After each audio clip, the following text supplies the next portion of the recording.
Hola, muy buenos días, buenas tardes o buenas noches, según en el horario y en el momento y en el lugar donde se encuentren viendo y escuchando este producto audiovisual.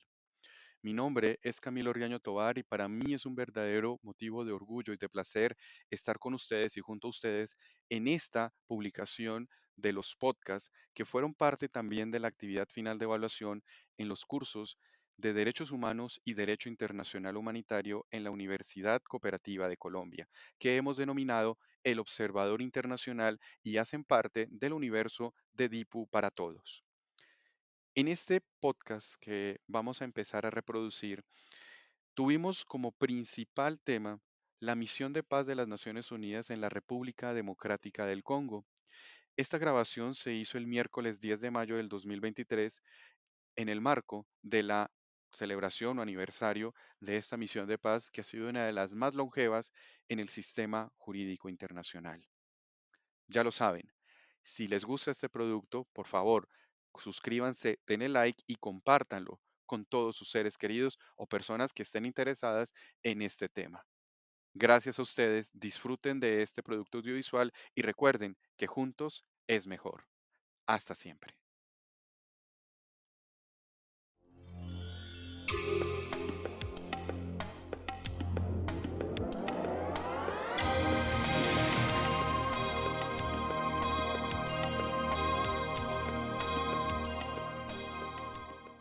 Muy buenas tardes para todas y todos. Bienvenidos al Observador Internacional 3.0. Hasta siempre.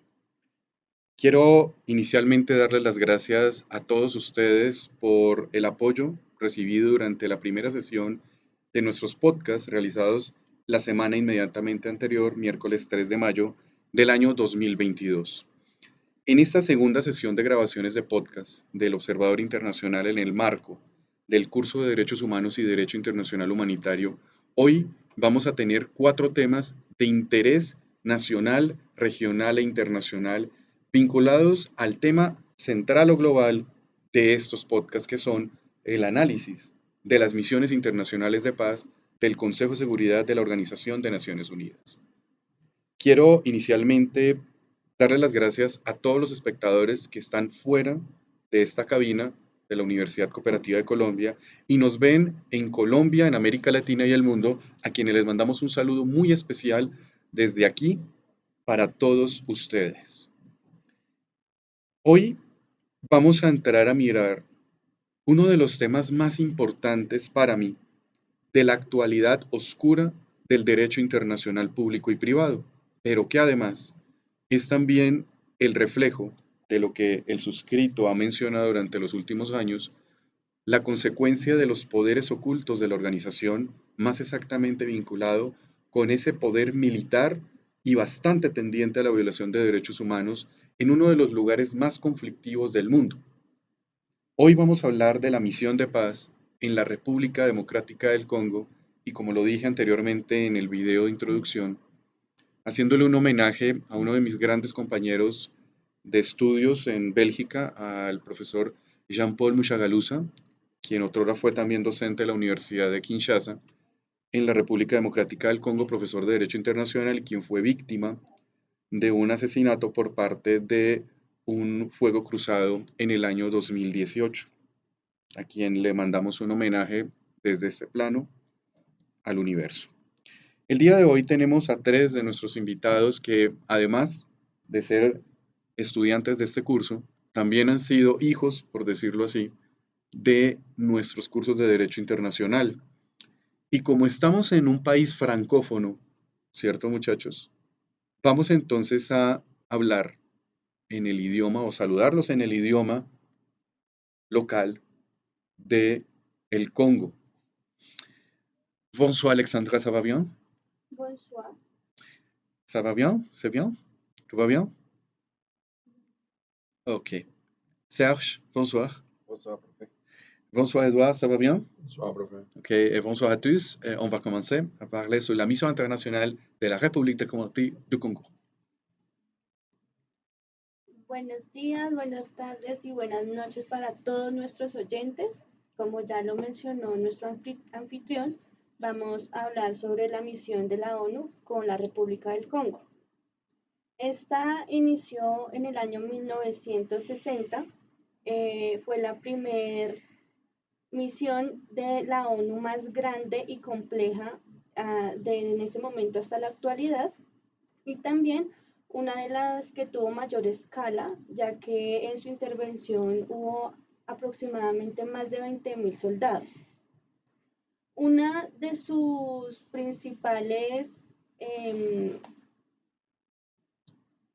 una de sus principales no sé, vistas de la ONU fue darle vista a estas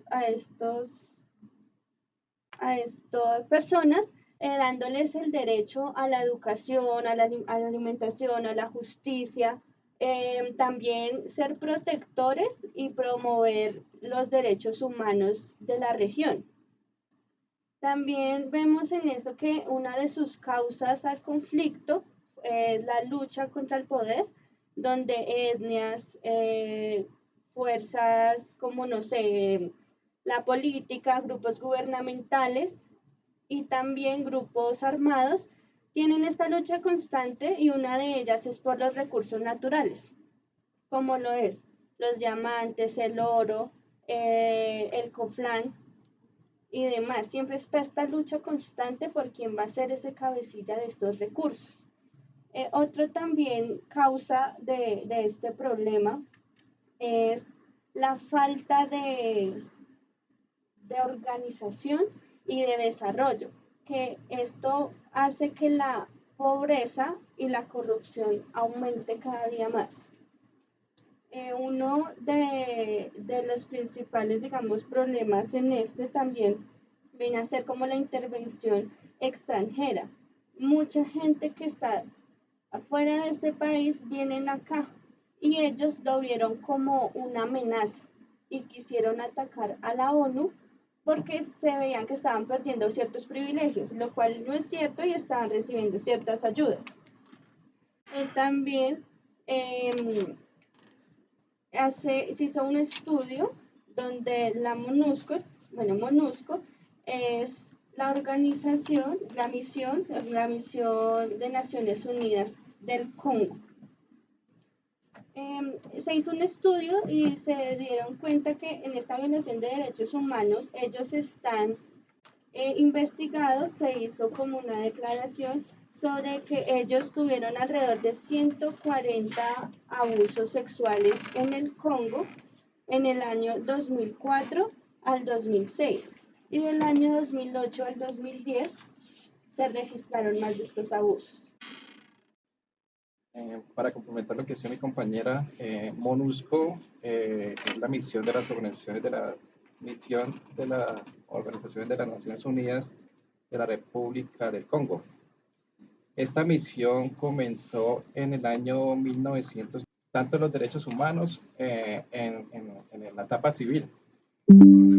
A raíz de eso, en el año 2006, MONUSCO implementó la protección de los civiles, de los derechos humanos. Aparte de eso, trató de que el poder político fuera equitativo, porque el presidente Denis está en el poder desde 1976 hasta la fecha. Entonces, esta lucha que se da, como le decía Aleja, es por el poder y por los recursos. Complementando lo que estaban diciendo mis compañeros, muy buenas noches. En MONUSCO lo que se dio, bueno, digamos que lo que se complementa a esto es que a raíz de que se veía mucho la violación de los derechos fundamentales de cada una de las personas o de los habitantes. Esto fue lo que trajo todo el proceso de paz que se dio a raíz de esta revolución. Sin embargo, como habían tantas violaciones a los derechos humanos, lo que se interpreta en esto fue que los delegados o los representantes, el gobierno en esa época, lo que hacía era como implementar como algún tipo de norma para que no se vieran pues estas afectaciones. Pero yo les hago una pregunta a los cuatro. El contexto histórico de este conflicto, ¿en qué momento se generó y por qué? Porque yo creo que un estado como el Congo, como el RCD, como se diría en francés, debe tener algún tipo de detonante o algo llamativo para que sea hoy en día, y ustedes me corregirán si me equivoco, uno de los conflictos más álgidos del mundo, ¿o no? Sí, profe, este conflicto en la actualidad lleva mucho tiempo, estamos hablando de casi 100 años. Recuerdo que decía que antes hubo como una monarquía belga y a raíz de eso, la descendencia de esas familias no acataron como las órdenes del Estado. Algunos grupos se volvieron guerrillas, otros, la mayoría se volvieron grupos beligerantes, el cual pues tratan de luchar por el poder desde ese entonces a hoy en día, incluso con unos tratados que ellos firmaron en el año 2003 y 2006, el cual pues obviamente a la fecha no se cumple. Profe, yo pienso que el detonante para el tema central es lo de los recursos naturales, porque este estado es uno de los más ricos en esto. Entonces está el coltán, está el oro, están todos los minerales. Entonces desde ahí viene como esta guerra por el control de esos recursos y posicionarse mucho más entre los demás estados. Por eso viene desde que iniciaron las invasiones, porque se vieron temas también de esclavitud desde tiempos remotos. Ahorita el presidente Denis tiene pues como digámoslo así, como la característica de que es uno de los más corruptos.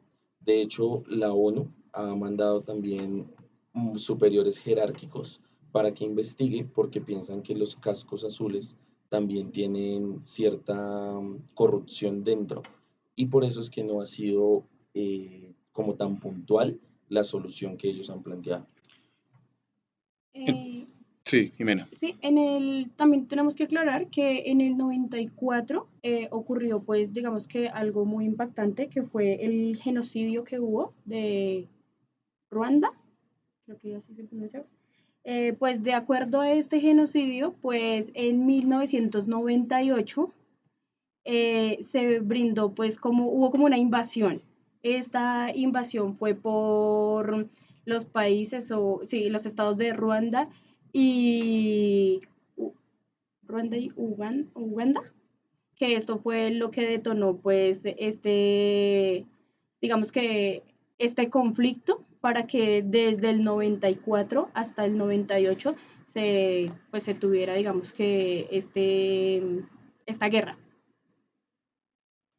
Entonces, una pregunta que les tengo. ¿Solamente estamos frente a un tema de descolonización y un tema económico o también hay un tema político de por medio en el conflicto? Sí, yo pienso que en este caso sí hay también un tema político, pues teniendo en cuenta cada una de las violaciones que se tuvo por parte del gobierno, también teniendo en cuenta pues el genocidio que hubo y pues cada una de las guerras que desató esto, la pobreza, el proceso de paz que pues tuvo que llevarse a cabo. Yo opino lo mismo porque incluso la ONU ha enviado personal para las elecciones que se hacen en ese país para la verificación. Empezó en 1999, si no estoy mal, eh, bajo el capítulo 6 de la Carta de los Derechos Humanos y con la resolución, bueno, por el Comité de Seguridad de la ONU, que es la que lo implementó. Fue la 1279, de hecho. La emisión fue en la 1942 Correcto. ¿De qué año? de 1996, creo que fue. Sí, Sí, por aunque ahí. oficialmente 10 años después empezó Sí, sí, sí. formalmente el tema. Listo, entonces hablemos de eso. ¿Por qué los derechos humanos están involucrados aquí? Profe, Eh, perdón, los derechos humanos están involucrados porque en este país se vulneran a diario. Yo investigué y el conflicto interno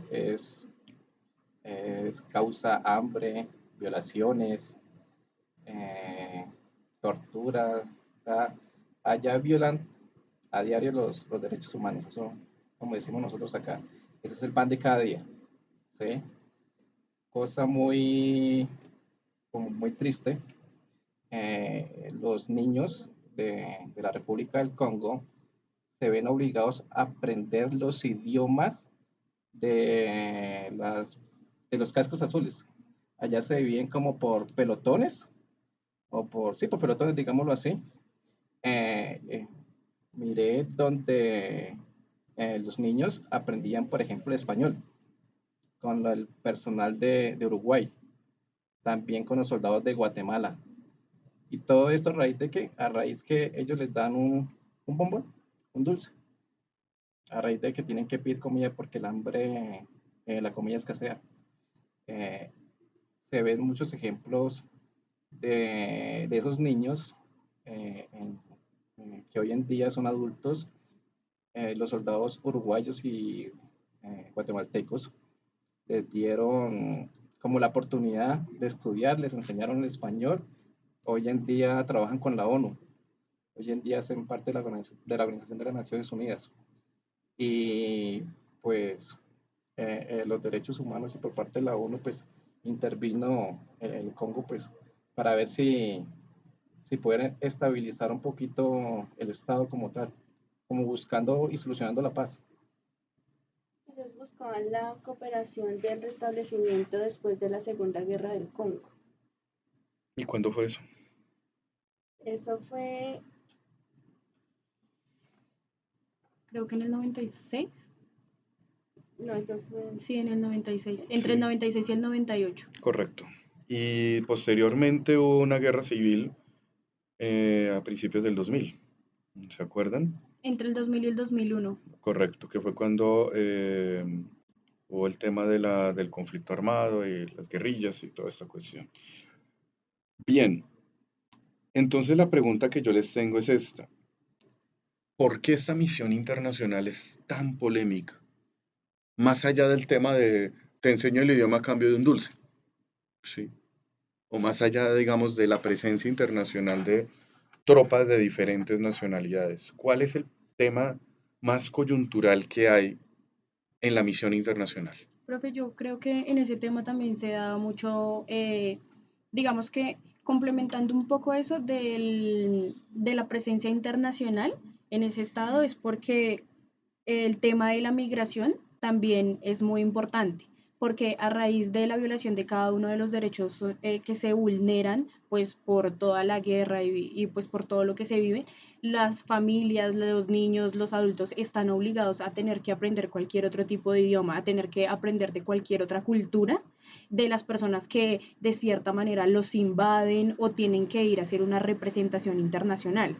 El tema de la migración, yo creo que los obliga también, obliga pues a estas personas, a estas familias, a tener un poco más de cultura en referencia a temas internacionales, no sé, el tema del idioma, el tema de aprender a escribir, aprender a entender otro tipo de personas, otro tipo de lenguaje, creo que es la parte fundamental, teniendo en cuenta pues que los derechos no se están protegiendo de la manera correcta.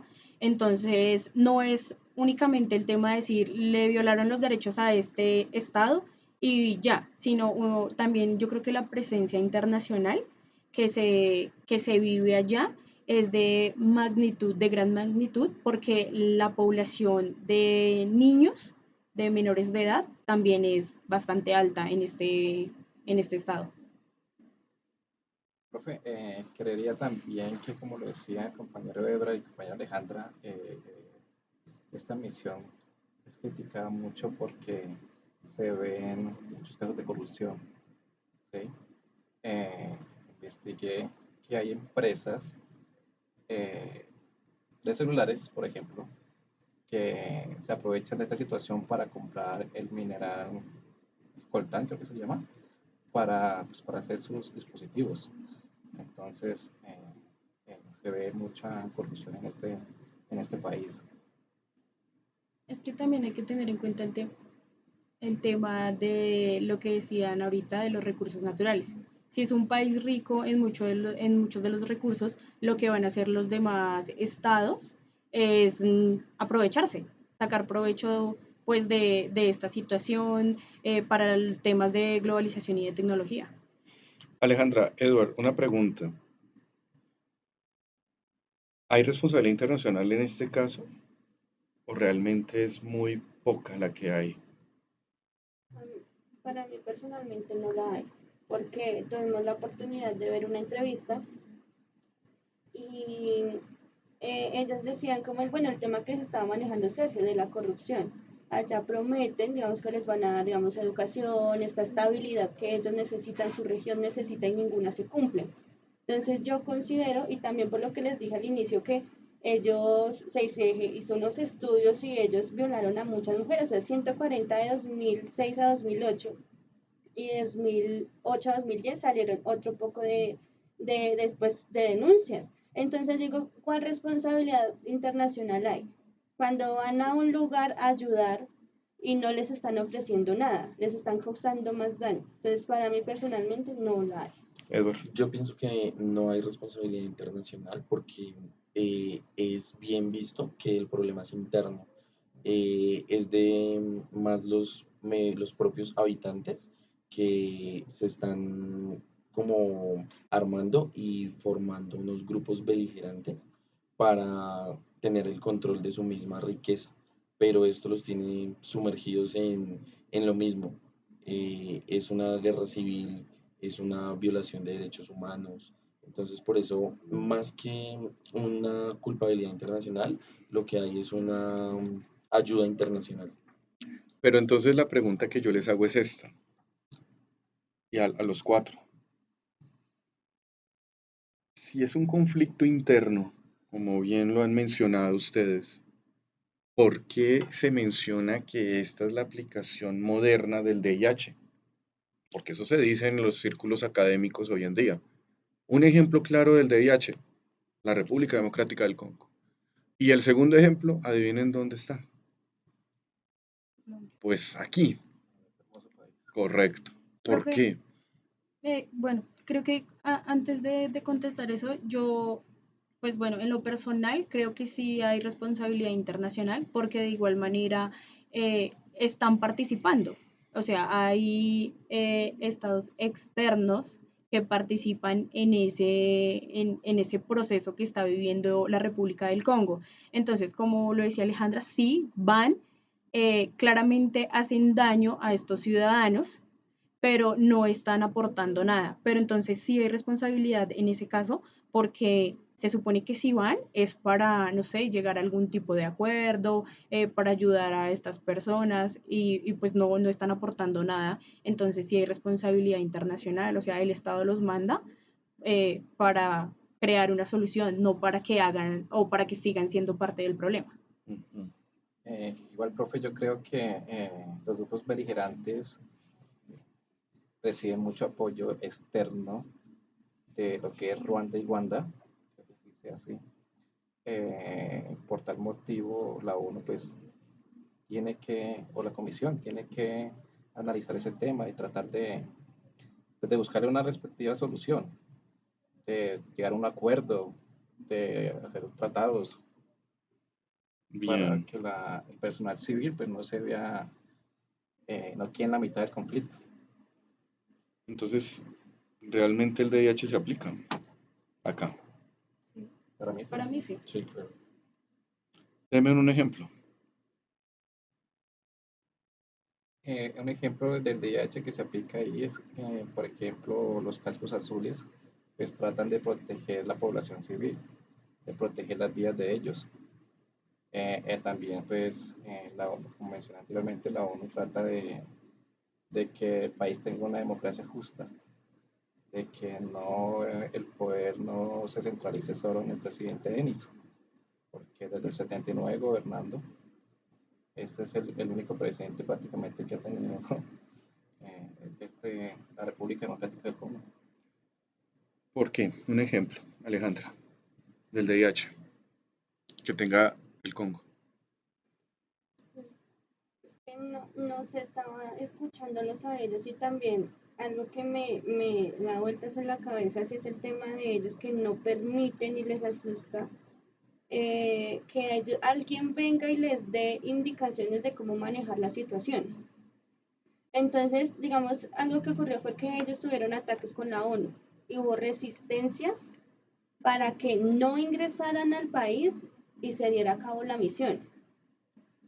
Entonces, bueno, ellos se resisten y la ONU ingresa a esta ayuda, pero digamos que a mí todavía no me entra el tema de que ellos sí están haciendo algo por ellos porque no se ve el resultado. Sí, entiendo que hay una resistencia, pero después de lo ocurrido, ellos como también van a dar el brazo a torcer a que ellos, digamos, bueno, reciban esa ayuda.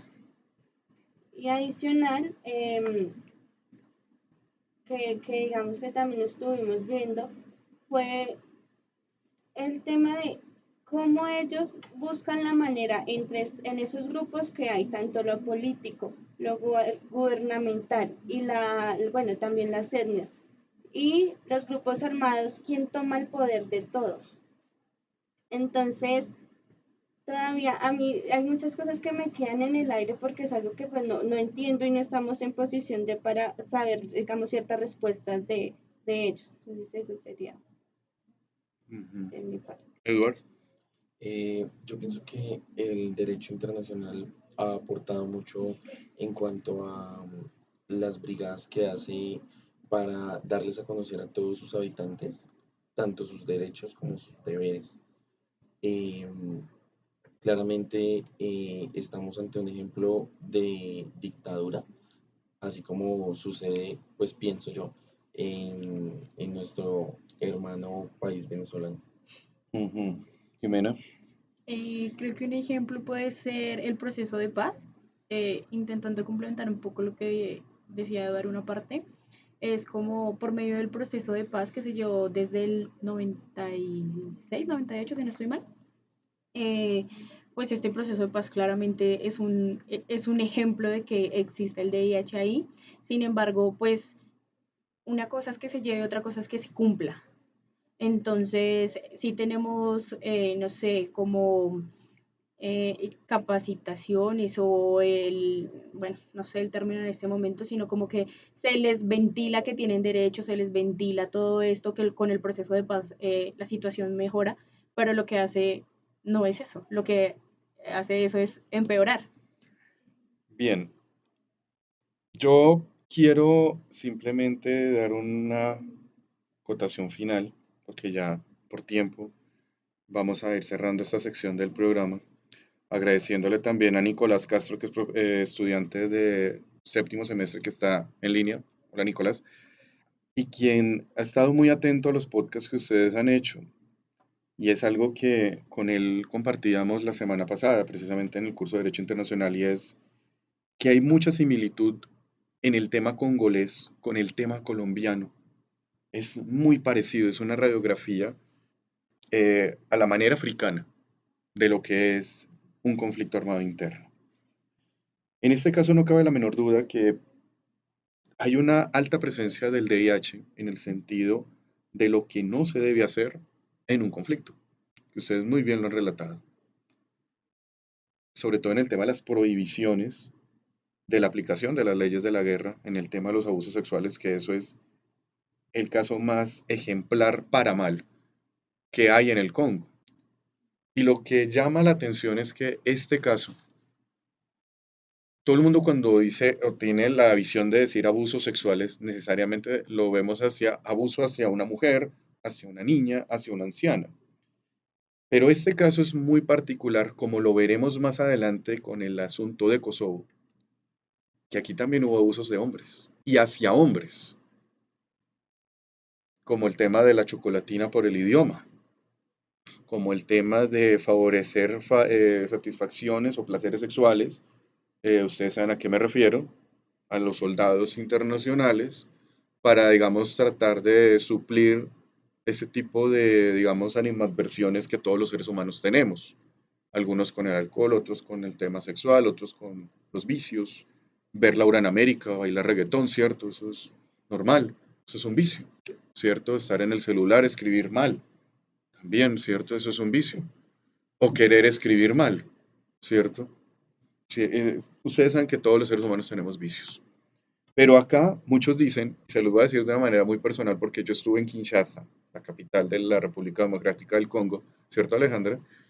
Que queda a las orillas del río Congo. ¿Saben a qué ciudad se parece Kinshasa? A Neiva. Es muy parecida, en el sentido que no hay edificaciones muy altas. Todo está muy destapado, más o menos. Los que han ido a Neiva saben de qué estoy hablando. Pero lo más interesante de todo es que allá hay una gran desigualdad social que ha sido producto de la guerra, que ustedes lo han mencionado, y una separación de clases grande, muy grande.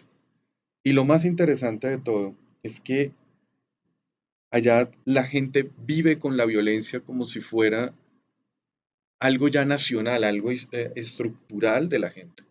Jimena. No, quería hacer, digamos que la comparación, tal vez estructuralmente usted lo compara, profe, con Neiva, pero en Colombia realmente lo podemos comparar con Cartagena. No, Cartagena está mejor, te lo digo por experiencia. ¿Qué Neiva? No, ok, No, me no. refiero a la similitud de Kinshasa. Ok, pero no, a lo que me refiero yo es que podemos comparar con Cartagena ese a nivel social, Sí, sin duda, sin porque duda. digamos que en Neiva, Pero del sí, castillo para abajo, ¿no? Porque ok, es la parte sí, histórica, ¿no? pero, pero pues de igual manera sí, digamos como por el tema social, por el tema también de los abusos que casi siempre se dan allá por parte de extranjeros, del mismo gobierno, de las personas que vienen a cuidar, no sé, personas políticos que vienen acá a hacer sus fechorías también. Es verdad. Y cierro con esto para darles un poco de contexto. Este es el conflicto que más hipocresía tiene de los días que estamos viendo. ¿Saben por qué? Porque aquí tiene el patrocinio de un estado muy poderoso, pequeño, millonario, en el cual yo estuve, Bélgica. Bélgica todavía tiene, digamos, influencia, tiene como esas influencias, ¿cierto? Como esos tentáculos, hablando de una manera metafórica, en la política, en la vida, en la sociedad, en la cultura, en la economía del Congo. El coltán es una empresa privada belga la que la explota. El oro es una empresa privada la que la explota, ¿cierto? El chocolate, que ya es incluso más rico que aquí, es de propiedad de una de las mejores fábricas de chocolates del mundo, que es belga, que se llama la Côte d'Or o Costa de Oro. Y lo más curioso e hipócrita, como lo he venido mencionando, es que Bélgica, a cambio de esos recursos, ¿saben qué les otorga a los congoleses? Becas para estudiar en Bélgica. O sea, quieren recolonizar el Congo con gente congolesa que haya estudiado en Bélgica. Es decir, volver el conflicto algo de total potestad belga, que es bastante particular. Bueno, les agradezco muchachos por este paneo interesante de lo que fue y es todavía, ¿no? Porque la misión todavía sigue, ¿no? Sí, está activa Está todavía. activa y bueno, tiene investigaciones administrativas en la ONU sobre lo que es la República Democrática del Congo, uno de nuestros países hermanos, digo yo, en todo lo que tiene que ver con un flagelo común, que es la violencia a raíz de un conflicto armado. Agradeciéndole a todos por la asistencia, si sea un poco tarde, pero llegaron. Y a todos ustedes, muchísimas gracias por atendernos aquí en el Observador Internacional, porque de la República Democrática del Congo vamos a ir unos metros, unos kilómetros más arriba, y vamos a ir a un estado que fue mi casa en algún tiempo. Vamos a ir a Chipre y vamos a conocer por qué ese conflicto es también un conflicto bastante dual o hipócrita ante los ojos del mundo. Bien, Entonces, ya nos vemos aquí en la segunda parte de este podcast de hoy, 10 de mayo del 2023, en el Observador Internacional. Y recuerden que estamos aquí en Derechos Humanos y Derecho Internacional Humanitario, la otra cara del derecho internacional entre un mundo complejo, diverso, pero a la vez muy interesante. Hasta pronto.